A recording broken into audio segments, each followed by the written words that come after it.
Okay. Kristi could not join us today. She has to be away. So that is why Mary is going to be taking the questions. Kristi Bergland is the music metadata librarian at the University of Minnesota Libraries.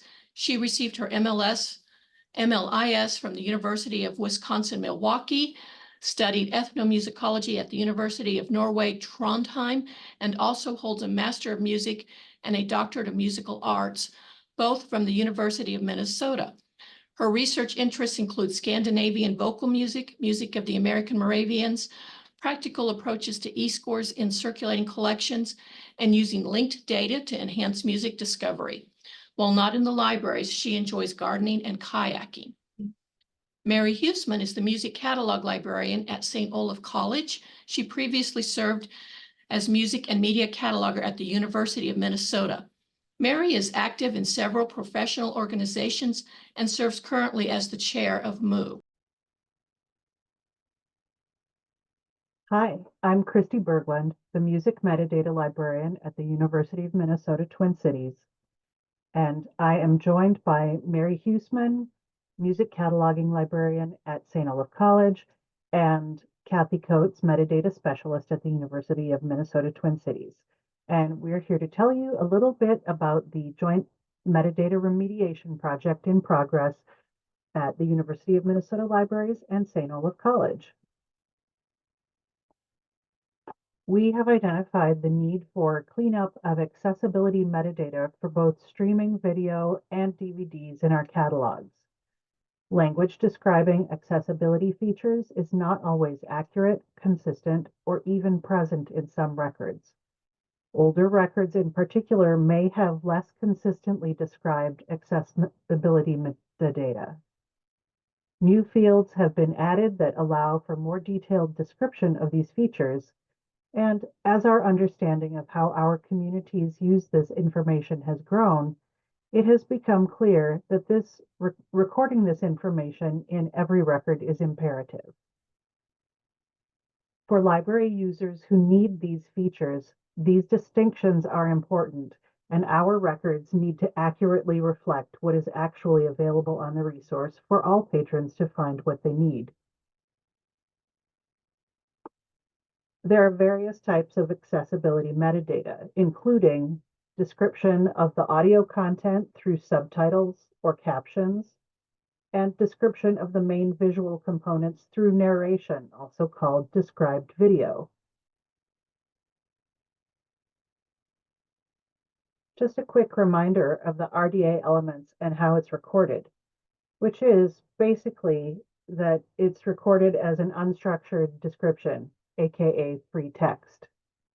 Controlled vocabulary can be used for machine actionable fields, and one example of this would be schema.org.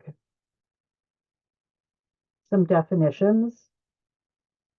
Captions, a visual representation of the audio component of a video. It's text-based and time synchronized. It may include contextual information, people laughing. There are open or closed captions. Open captions is always visible and cannot be turned off. And closed is optional and requires a media player that can decode the closed captions. Subtitles, also called subtitles for deaf and hard of hearing, the subject, adds contextual information. It does not require a special decoder. And the major difference between captions and subtitles is the encoding method and the display. Audio description or descriptive video captioning provides an audio description of the action on screen. It does not interfere with the spoken dialogue. And here's a quick overview of how this translates to MARC. MARC 341, machine actionable, can use controlled vocabulary in this field. Subfield 2 identifies the vocabulary using a code. And in a 532, we use a free text note.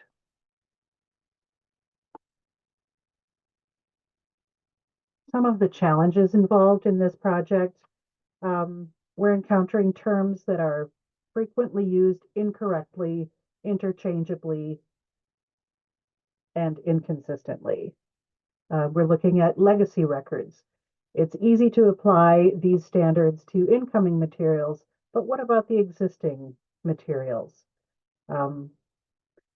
With video on streaming records, the instability of streaming records. They may be replaced, they may be updated, they may be done by vendor. It's difficult to tell. And MARC field definitions still under development. For example, the recent MAC proposal.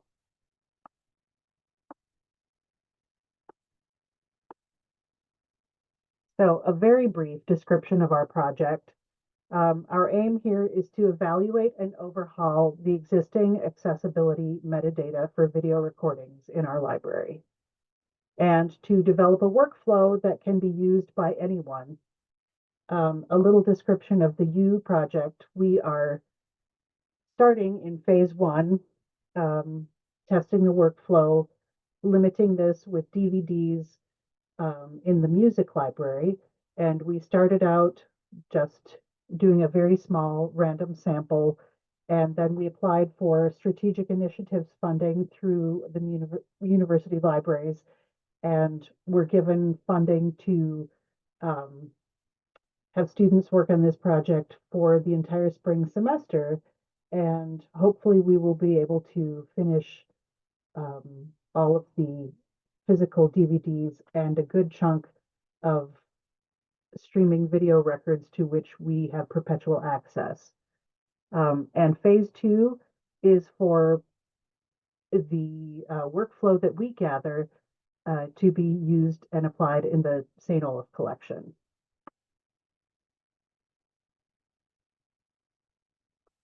And that is what we had prepared for today. And Mary will be on hand to answer any questions you may have. Thank you very much for your interest. Mary, if you would like to go ahead and share your screen, and then we'll take any questions if we have any. Sure. I don't have a screen of anything to share, but I will certainly take some questions. I see Mark has a question. Did we develop a list of terms that are superseded and typical misidentifications? No. What we're focusing on now is pretty much on the use end. So with their funding, they were able to fund several students to work on this, and they're comparing the information in this in the group of DVDs that they're working with, the information that's in the record, the current cataloging record, the information that's on the container or the disc label, and comparing that to what it could be. So we're hoping to draw some conclusions from that and move on from that. So from my end of it, I'm pretty much on that second goal. There is how we would take the information that Kristi and her associate Kathy are coming up with in their work, and then this would be the application. How does this apply to another institution's records?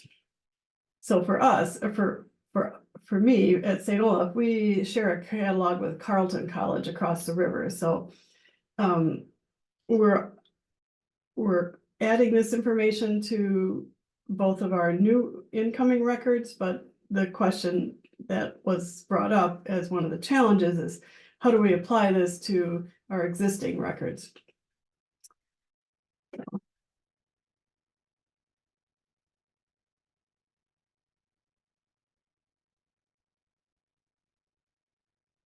Margaret, you're muted. Thank you, Mary. That's only like the 10th time I've embarrassed myself today. Anyway, We are out of time for this segment, but I want to move on to our next presenters to give them time, and then we can have some follow-up questions on the end. So I'm going to get my notes here ready. Thank you, Mary, and thank you, Kristi. Hold on. Okay. Our second presenter today is Liza Campbell. Her presentation is Turning Notes into Narratives, a Journey from Side Project to Vital Library Role. Liza Campbell is an associate librarian at the University of West Florida Libraries. She has been the head of the Technical Service Department since 2019 and recently added e-resources/serials librarian to her daily duties.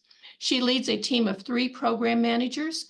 The department focuses on resource cataloging, processing, digitization, bibliographic remediation, and database cleanup. All right.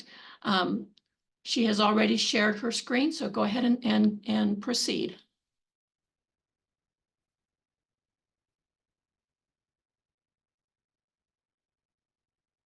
Well, let's see. I'm trying to do presentation mode, and of course the side screen is in my notes way. There we go. Can you hear me and see my screen? Yes, you're good on this end. Awesome. Okay. So, hi everyone. Welcome to my presentation. As noted, this is called Turning Notes into Narratives, a Journey from Side Project to Vital Library Role. As mentioned, my name is Liza Campbell from the University of West Florida Libraries, and I do want to give a quick shout out to my staff person, Blythe Webster, who helped to design my slide presentation. It's nice to have an artistic person on staff. So today I'm excited to share some developments regarding the University of West Florida Library's music collections. Over the years, we've received generous donations of music materials, including CDs, record albums, and music scores from private donors and our university radio station. However, due to limited resources, mainly being understaffed for years, the cataloging and digitization of these collections have been low priority projects. As many of you may have experienced at your institutions, our technical services department has undergone significant changes due to budget challenges. Initially consisting of 4 information specialists, recent restructuring has led to the creation of new program manager positions. And while this restructuring means we have fewer staff performing only essential duties, it means we have the ability to pay more for staff to focus on more complex and strategic tasks.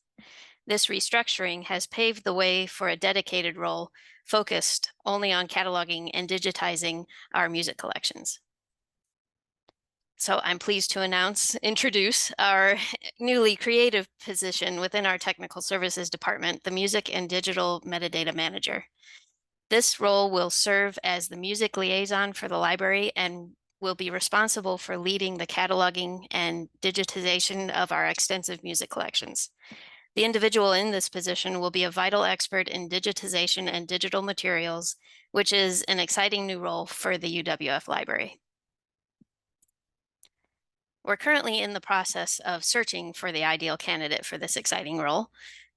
So whether you're in library school, a recent graduate, or have a keen interest in learning cataloging with a background in music or digitization, we encourage you to explore the job description.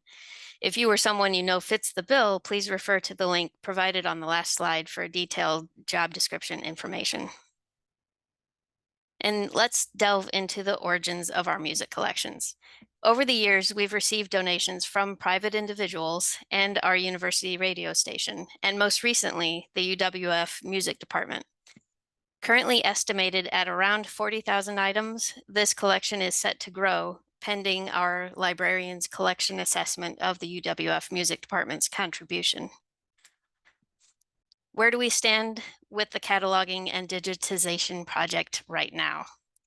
Out of that estimated 40,000 items, we've completed work on only about 10,000 so far. This underscores the urgency and importance of our current efforts to accelerate progress, especially with the new position in place. Why embark on the digitization and streaming journey? Well, our goal is to enhance accessibility and educational opportunities for students and faculty. The online repository can serve as a valuable resource for research projects and academic papers. Students and faculty can access a wealth of recordings for analysis, comparison, and incorporation into their scholarly work. Musicians can use the repository to study different performance practices, interpretations, and historical recordings. This can contribute to a deeper understanding of various musical styles and traditions, not to mention the additional resource accessibility for students in remote learning situations. In short, a digital music repository opens up possibilities for a richer learning experience, and we're excited about the potential impact it could have on our academic community.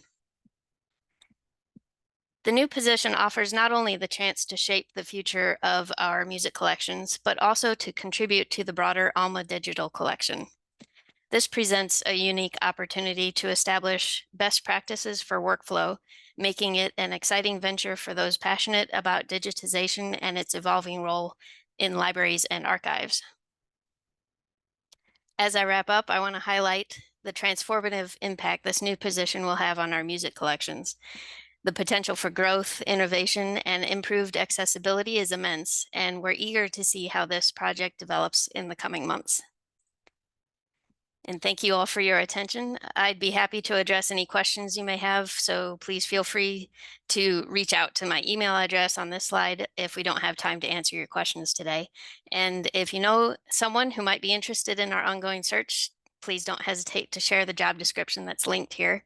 And I will be sharing these PDFs to be distributed. And your interest and support mean a lot to us. So have a great day, or I will answer questions if there are any.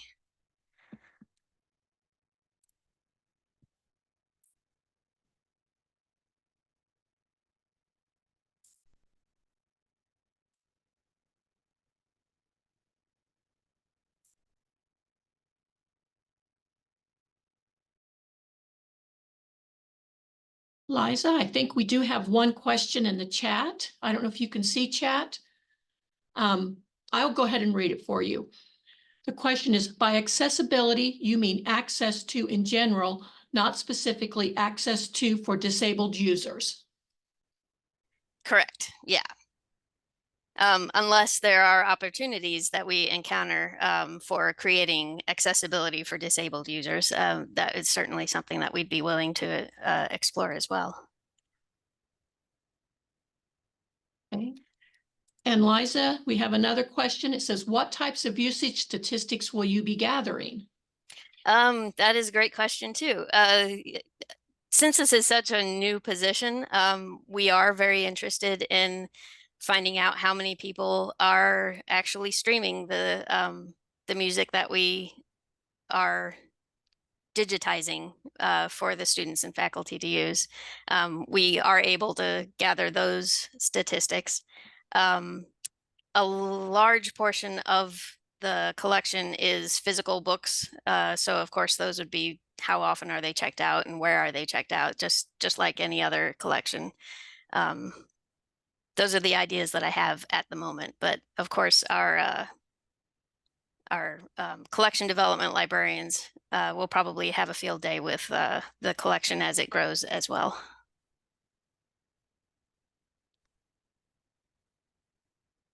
I think we have one more question in chat. It says, do you select for digitization compared to any streaming databases you subscribe to, if any?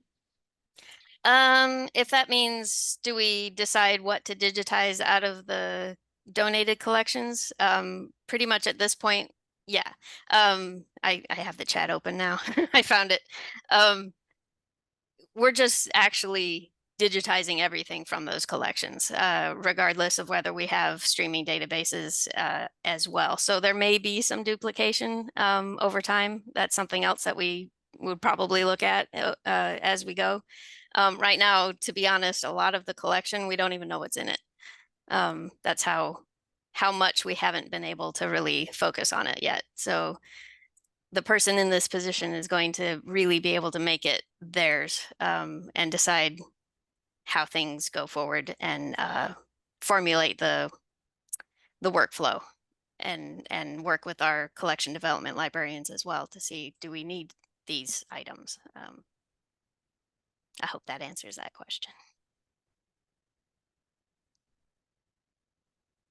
Thank you, Liza. I think that puts us at the 10-minute mark. Great. And anyone, if you do have further questions for Liza, please do reach out to her with further questions. And it is time for our third present lightning talk of this afternoon. Our next session is Resource Sharing with Born Digital Music Materials. This is presented by Leo Martin and Maureen Nichols from the University of Houston Libraries. And Liza, you may want to go ahead and stop your share screen so that Leo and Maureen can start up.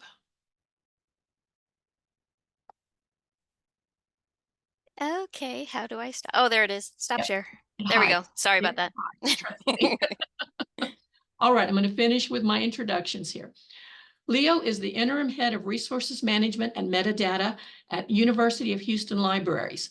He is a member of ARSC, MLA, and MOUG, and serves on as the coordinator of the Seiko Music Funnel. Maureen Nichols is the head of acquisitions and resource sharing at University of Houston Libraries. She has worked in various technical services roles for over 20 years, including research libraries, medical libraries, as well as public and special libraries.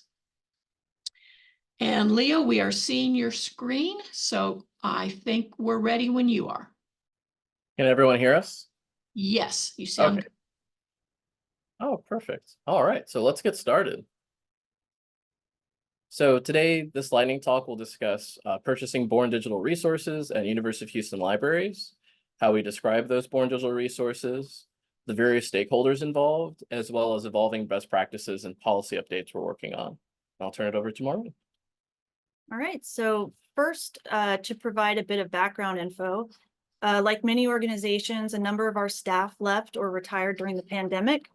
That combined with an organizational restructure in 2021, which moved away from the selector model, shifted the way we purchase things.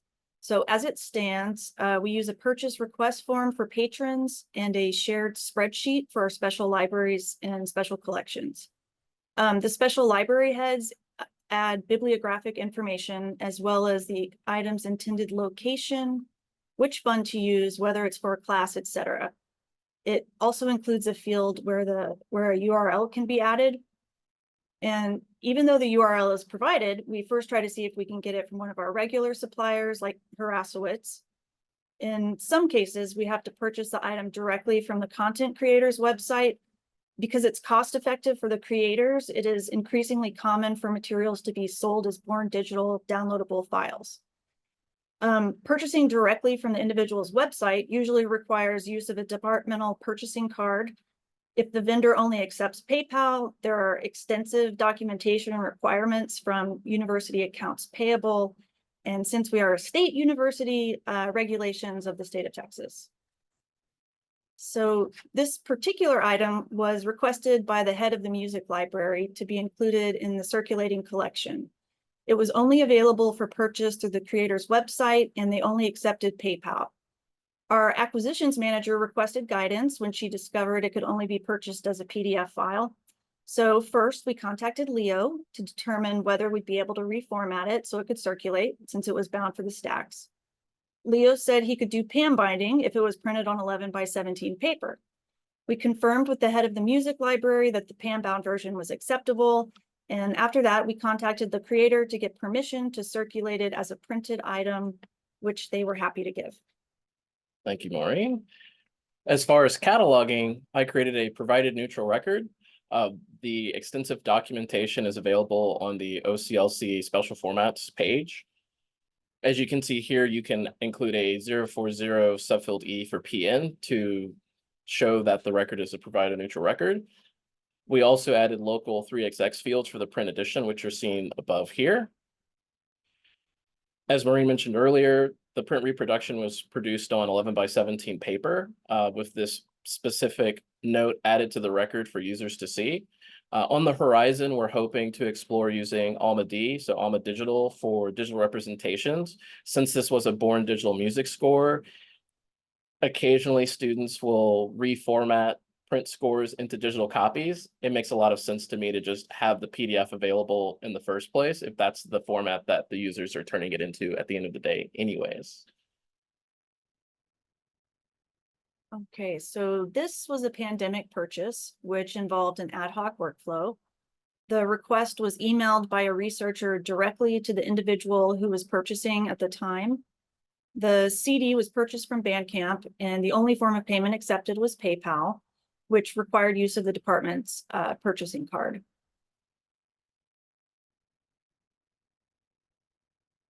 Just moving some things around. As far as cataloging, I received a CD, which I cataloged as a sound recording. It also came with a digital download code, as Maureen mentioned. Those files were uploaded to the Alma sandbox so that we could test out digital representations. Because controlled digital lending requires an own-to-loan ratio as to avoid violating copyright laws, we currently have the CD accessible in the special collections closed stacks. There's also a note specifying that the CD has the bonus track, which was seen on the earlier fuller description of the record. Here you can see the digital version. When it is made accessible to patrons in the future, it will be required that they log in to get access to the streaming audio. But again, this is just in the sandbox for now. It's not circulating as a digital object quite yet. Okay, the request for this video recording was entered directly into the shared purchasing spreadsheet by the head of the music library, and it was only available as a download. So again, we had to use the department's P card to purchase the download. The funny thing about this particular resource was that it actually showed up as a USB flash drive. We didn't know at the time whether it was going to be the DVD, the download code, and ultimately, when it came as a USB flash drive, that's what I had to describe it as. As a result, we ended up keeping the USB flash drive as a course reserve. So it was in the closed stack section because of operational security, cybersecurity purposes. We don't want users using a thumb drive to access a resource.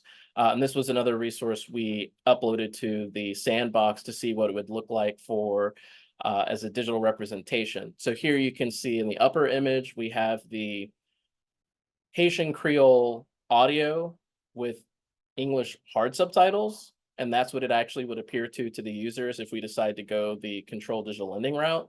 Since this is a course reserve, it would be possible to allow folks access to it so that if students wanted to access it through Alma D, they could without violating that own-to-loan ratio. And as you can see, kind of on the right-hand side of the image, all of the MARC information, like all of the metadata describing the original source record, is populated directly into the digital representation. So in conclusion, and I'll let Maureen start this.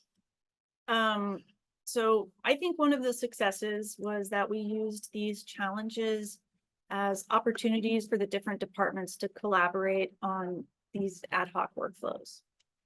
And this also included all the various ways we had to describe the sound and video recordings, as well as the provide a neutral record that I created for the music score itself. We also had a number of challenges as well throughout this process.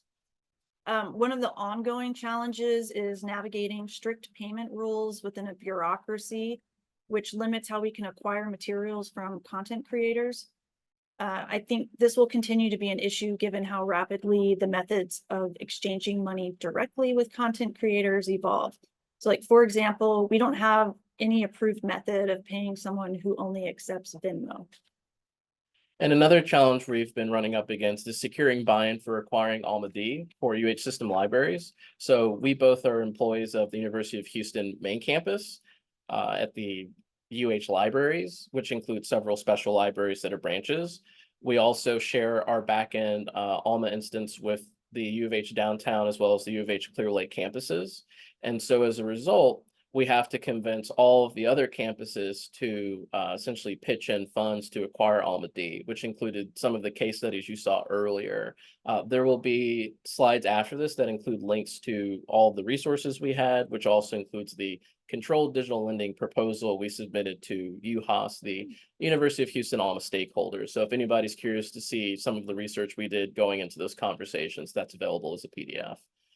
And then the last thing we can say as far as challenges, trying to coordinate and collaborate with various departments, including Maureen's department, acquisitions, collections, which is headed by our colleague Winley Gao, as well as preservation, which is actually a newer department here at U of H Libraries, headed by Bethany Scott, and also working on reformatting workflows and policies. So these are all, again, evolving policies and practices, and we're working towards building best practices locally for describing and acquiring these materials. So here are our references. We've sent the slides in advance, so everyone should have access to this. Many of these you might be familiar with, some of them maybe not. So if you have any questions, please feel free to reach out to us. These are all the images that have appeared and direct links to the cataloged resources. The last one is one that is also in the Alma-D environment, but was not included on the slides. And for full disclosure, I was the researcher that was requesting some of these esoteric things. So yeah, that's what's going on there. And thanks for attending.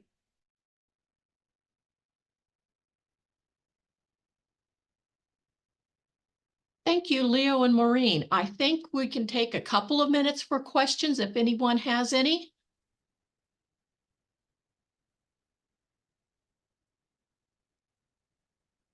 Leo, I'm not sure if you guys are monitoring chat, but I'm going to go ahead and read the first question.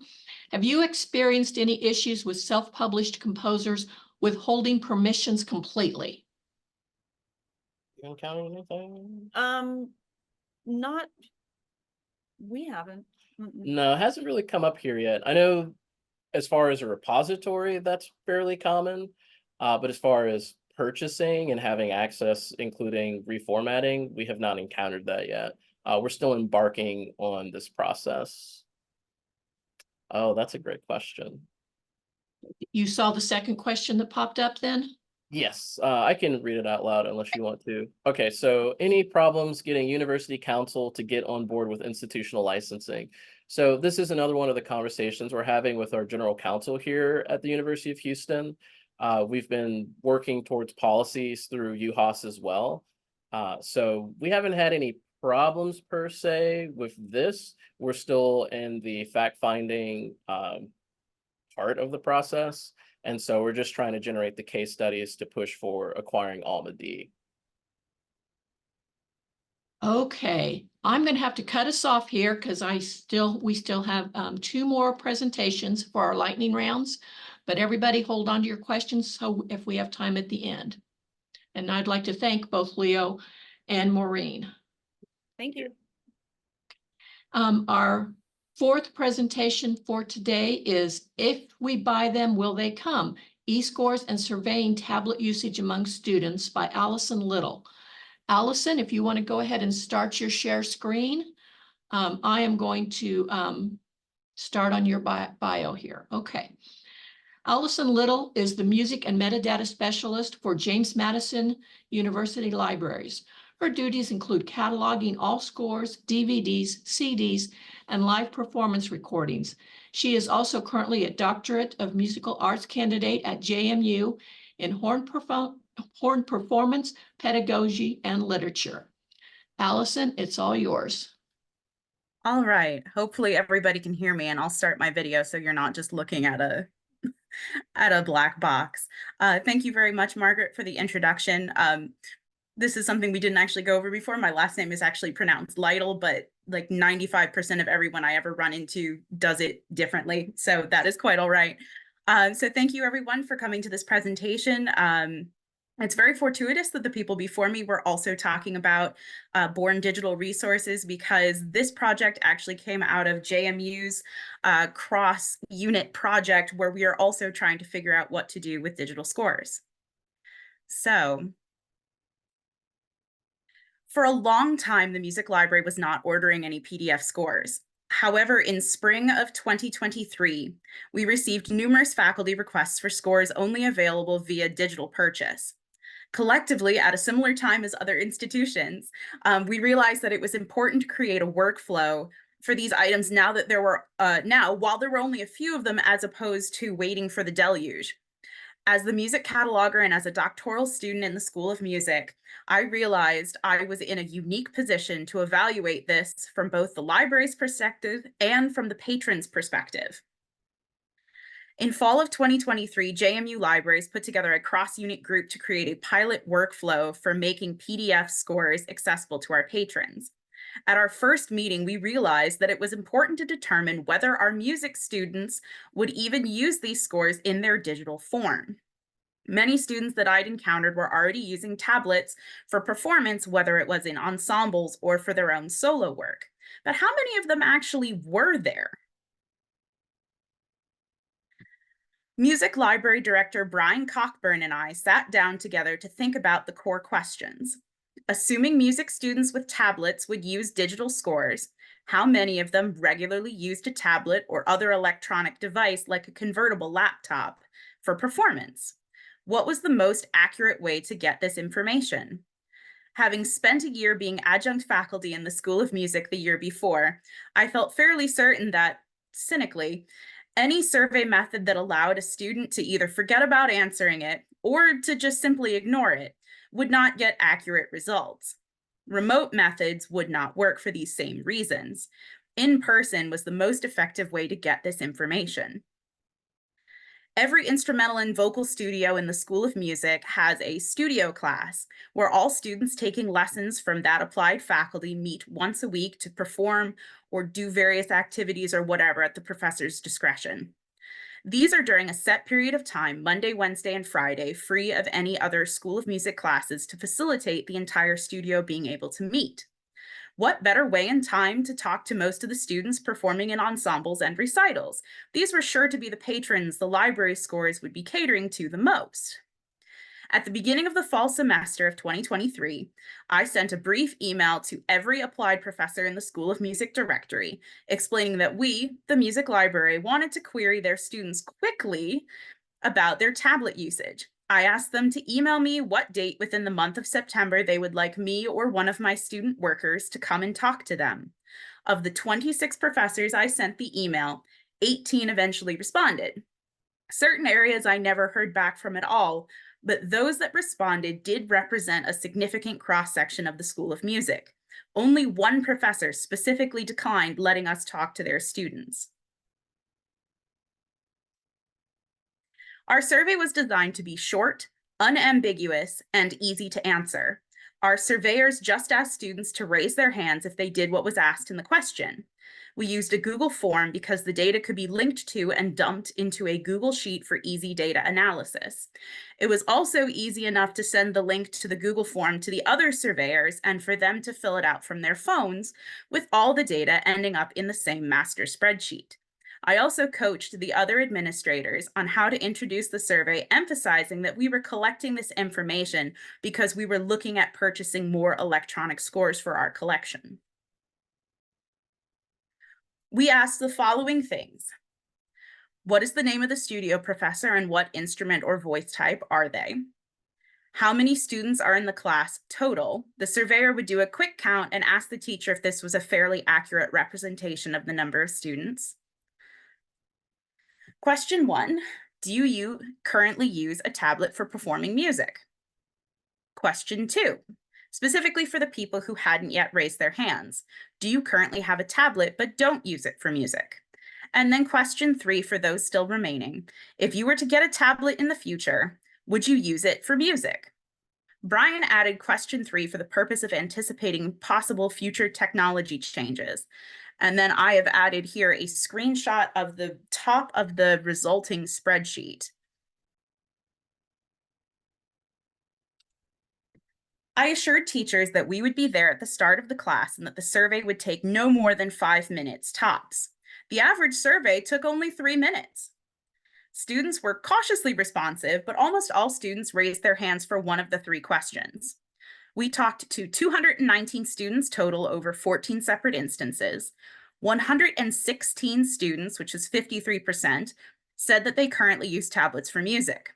25 students, or 11%, said that they had tablets but didn't use them for music. 54 students, or 25%, said that they would use a tablet in the future if they got one, and 24 students, or 11%, did not respond. Interestingly enough, the highest percentage of usage from the studios polled was 82%, or 14 out of 17 people, from the tuba euphonium studio, and the lowest percentage of use was 0% from the guitars and the bassoon studios. I had also received an email from our harp professor, who had no studio this semester, saying, "We already have so many pedals, why would we want to add one more?" So probably if there'd been any harps, that would also have been 0%. There didn't seem to be a consensus across any particular instrument or voice family. So indications are clear that a majority of students, slim though it may be now, use tablets and would therefore benefit from being able to borrow digital scores. We considered this venture to be enough of a success to put plans into place for doing this at the start of each academic year. From both our observations and questions from students and faculty, we will probably make the following changes. Having public buy-in from School of Music Administration to encourage the professors who didn't respond this time to respond next time, or to simply have the request just come from the administration themselves. It was difficult to tell whether the lack of response was due to forgetting or ignoring the email or determining that it was not worth the studio's time. Making it seem mandatory would probably guarantee more participation and therefore even more accurate results. Some of the professors volunteered their own tablet usage and were surprised that the initial survey design didn't include them. For studios I went to, I made a note in an additional column in the sheet, which you may have seen in this spreadsheet screenshot earlier, what category the professor fell into, but that information was not volunteered to all survey administrators. Part of that may also have been the difference between a faculty staff member asking versus a student doing it. A question involving the faculty member should be included in the next version, as the faculty are our patrons too. And faculty tablet usage might also be a factor influencing whether their students use tablets as well. Some of the professors also asked their students if they were comfortable saying why they did or didn't use a tablet for music. Some reasons for it were ones that you might expect, like convenience and versatility, and some reasons against it were things like cost and fear of tech failures at critical junctures. If it won't add too much time to the giving of the survey, it could be worth polling the students for that as well. So if anyone has any questions about how the survey worked or wants to talk about how to set up the form or the spreadsheet, my contact information is on the screen. Thank you very much for listening.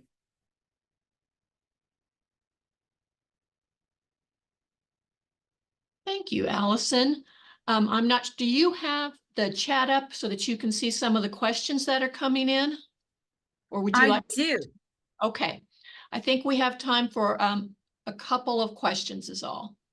Okay, so I see that Mark Scharf says the second two questions didn't mention performing music. Might that have been a problem? Performer who is also a musicologist or shopping for music on IMSLP could answer yes, even if they didn't want to perform from a file. I might have, when I actually gave the survey, I might have said perform from. That is something very good to point out, and I will make sure that that when we do this next year, because I would say my student workers did about a third of the surveys that we did, that I will just make sure to make that very clear for them so that we are all actually saying the same thing to all studios. Okay, next one. Did you, the music library, check out tablets to music students wanting to use them for ease of accessibility? We actually don't have any tablets right now, and this is a question that that actually Brian, our music library director, and I were having just yesterday, that we're essentially waiting to see whether that might be a thing that we might get funds for to try and do that. Because I mean, right now, as probably is the case in most music libraries at this point, the scanner is probably the the piece of equipment that gets the most use right now, because students are constantly coming to scan our paper scores to put them in their iPads. But we haven't done anything yet, but that is something that we are thinking about. All All right, thank you, Allison. I hate to cut you off, but I think we're at the Okay. 10-minute mark. If you'll go ahead and thank you, you already took care of that. It is now time for our fifth lightning talk of today. And Ronnie, feel free to start sharing screen when you're ready, and I'm going to do your introduction. Our last lightning round for today is Bye-Bye Campbell Music Folders, Better Care for General Sheet Music Collections. This is presented by Ronnie Kennedy. Ronnie Kennedy is the Director of Cataloging at Southern Methodist University's Fondren Library, where he oversees cataloging and authority control for library resources in the general and selected special collections. At SMU, he serves as chair of the Critical Cataloging Task Force, a member of the Cataloging and Database Maintenance Team, and has served on the board of the SMU Black Faculty and Staff Association. He has previously served as the Continuing Education Coordinator for MOUG, on the executive board for the Texas chapter of the Music Library Association, and been a member of the Encoding Standards Subcommittee of MLA's Cataloging and Metadata Committee. He most recently was a fellow in ARL's Leadership and Career Development Program and is currently serving on MLA's Board of Directors. Ronnie, I see your presentation is up. It looks good, so we're ready when you are. Okay, can everyone hear me? Yes, you sound good. All right, good. But more importantly, Michelle Hahn, Bruce Evans, can you hear me? Because we're about to talk about, let's see, this. Yes. So when I got to SMU in 2016, or started working here, there was abundance of these Black music folders on the shelves, which held sheet music for the general collection in the Hammond Arts Library. On top of some questionable preservation, they were just flat out not sturdy enough for long-term shelf usage. And as you can see, they were bending at the end of the shelves and they just didn't look good aesthetically. So I decided something needed to be resolved. So what are these? They are sheet music folders from the Campbell Music Company. As you can see from the previous slide, they're not sturdy, the more sturdy ones that they make, nor were they meant for any kind of long-term use. Why they were someone thought they were good for long-term preservation, I have no idea. So there was also these from the Campbell Music Company, but separate file folders taped together. I believe these were the predecessor to the Black folders. However, these were more sturdy, slightly better for preservation, but still not all that ideal. So why were these folders used? Again, I'm not completely sure of that answer, but this is what I've ascertained. They're easy because it only required placing scores with parts in a pocket instead of making pockets for pamphlet biting that we were using for single scores. They met many needs, as is putting scores with parts, scores with loose sheets, scores with comb and spiral binding, and it wouldn't need any more processing beyond putting some labels and stamps on it. And they were cost effective, but that's just my nice way of saying they were cheap in cost. And of course, you can see that the construction of them reflected that. So why start this when I was just starting here? Well, there was a newer process of sewing scores into music spine wrap binders for archival purposes that was implemented by Michelle Hahn. And if she's in here, she can tell you more about that. But I think it started around 2007 or sometime after that. And the current work for the music and media in processing student worker that we have was declining. So this would help fill in some hours because we try to hire at least someone for 10 hours a week, and it would fertilize their training on sewing scores into the music spine wrap binders. So if you're not really familiar with the spine wrap binders from archival products, here's what we use. And again, this is sewn in directly by hand by a student worker. So the initial workflow. To pilot the project in the summer, as there was less use of the collection in the summer, it was decided to start with the chamber music since that gets the most use from conversations with our music librarian. And so it began with the LC class M217, which is the beginning of music for violin and piano, and that kind of starts everything with piano accompaniment. So the Arts Library Stacks Manager or one of their student workers would fill a box of folders and send it to technical services for binding. And our technical services is in the main library. There was no exact number, but it was usually about around 50 or so. The call number that was out was documented. So if anybody had some questions about where they were, they would know that where they were. And a student working in the arts library would move the item to a status location that are in technical service in ILS and send to technical services in process through a library courier.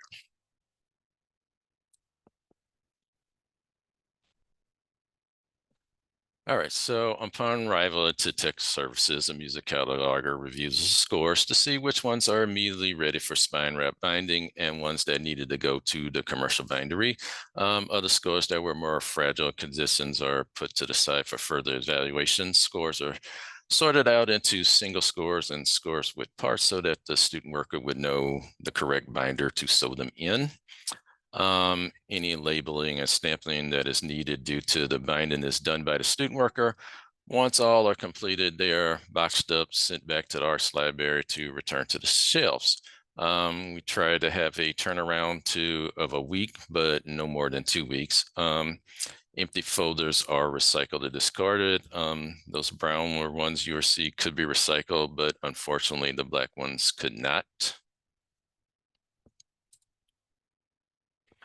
So here are the instructions that are typed out for a student worker. I'm not going to go through all of that. I just put in a slide so it's there and you can reference it later. But the instructions here were basically not to bind anything that wasn't straightforward. You know, there was some initial sorting to prevent this, but sometimes things get missed. So with all projects, there are always some unexpected things that come up. So this became a mini weeding project. I came across scores that could no longer be used due to the condition, you know, older, falling apart, overly used by patrons. Those are forwarded to be withdrawn and noted if there's another copy or edition in the collection. That info is forwarded to the music librarian to make some decisions on whether they want to replace it or not. Then there's more time taken up to send scores not being sewn into binders, spine wrap binders to commercial binding, which normally were the thicker scores or things that are in comb binding. Also making decisions on scores that had loose pages. And the only thing is it only can happen where we have a student worker that's present. With what I mean by that is, you know, anybody who works in colleges and universities, you know, they go through semester breaks and sometimes they're gone all summer. So it had to be paused during then. All right, other factors. I'm sure you're wondering about costs. Yeah, some of you may know those spine wrap binders are a little costly. It's about $8 for a single binder and $11 to have it with pockets, and we mostly use the ones with pockets. Then there's time. It's something that needs to be overseen by someone with music knowledge so that the best binding decisions are made. So what's the future of this project? Well, it's more of a slow moving project. Obviously, when the pandemic hit, it just stopped, and until we were comfortable trying to exchange things without trying to do any quarantine of the items. But it's currently on pause because we are closing down part of our main library this summer because we need to move and we're moving out technical services. And we needed a student worker to help out with some other weeding in the main library. But however, we do have some positive results for what we have done. So something previously that was looking like this is now looking more like this.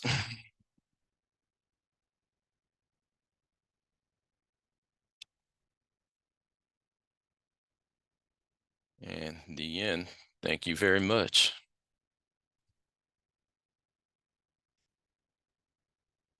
Thank you, Ronnie. Do you have the chat up? We've had a couple of questions that have come in. Yeah, I'm If- headed up here for a second. Let's see. Hold on. Maybe if I want to keep it up. Where'd it go? Okay, chat. All right, I'm seeing questions. Let's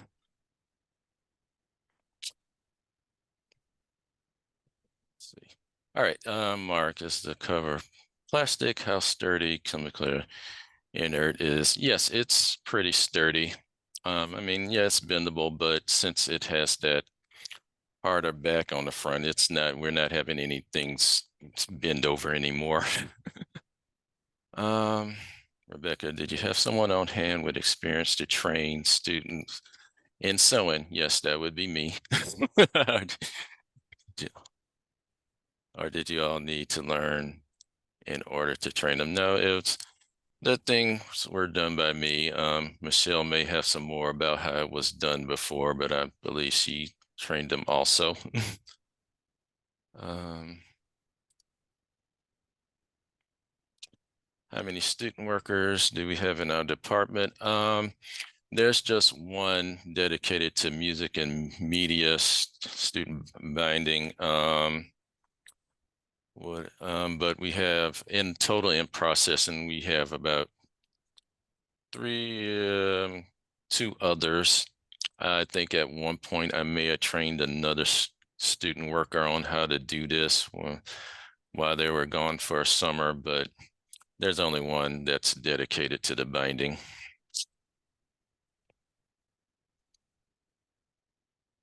Oh, so it's this. No, we got Bruce. Yeah, we're doing it over here now.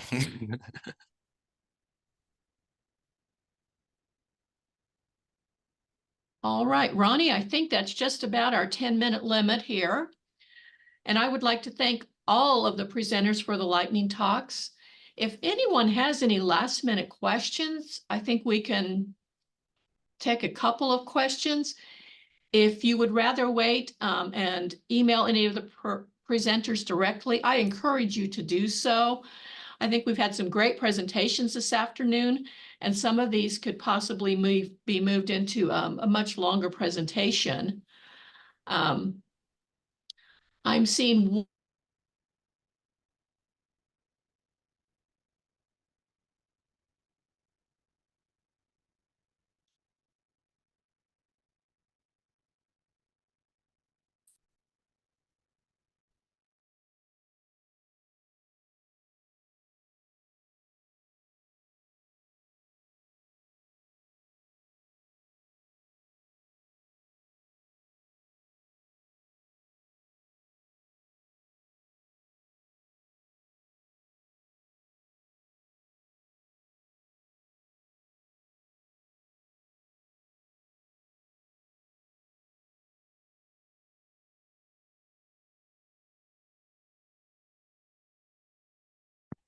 You're muted.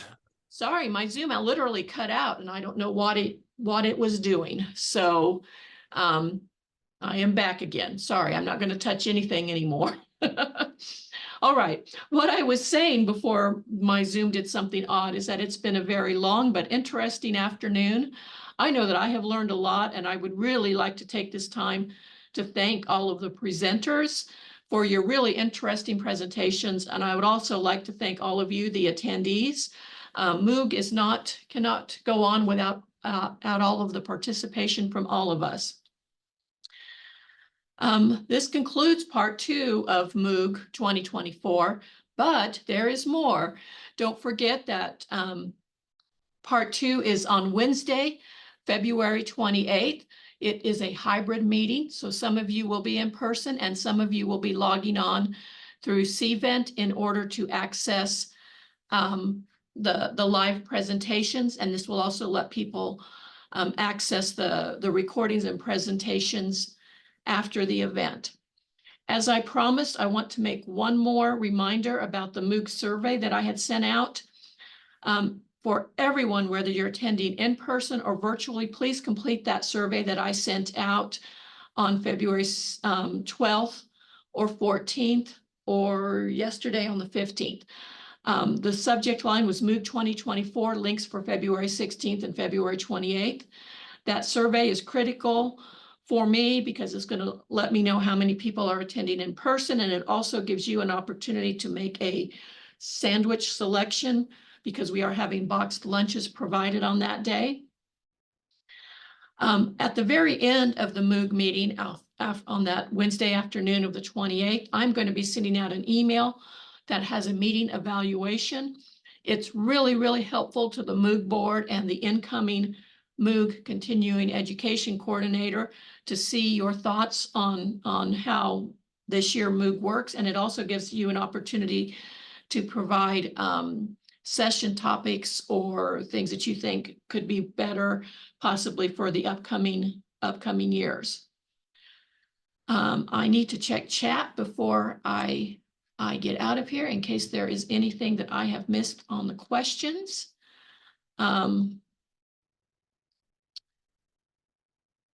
Let's see, I don't see anything specific about the meeting. We had some follow-up questions on the PAM binders. So would anyone from the floor like to ask any questions? Feel free to raise your hand on the Zoom reactions or just break in at this point.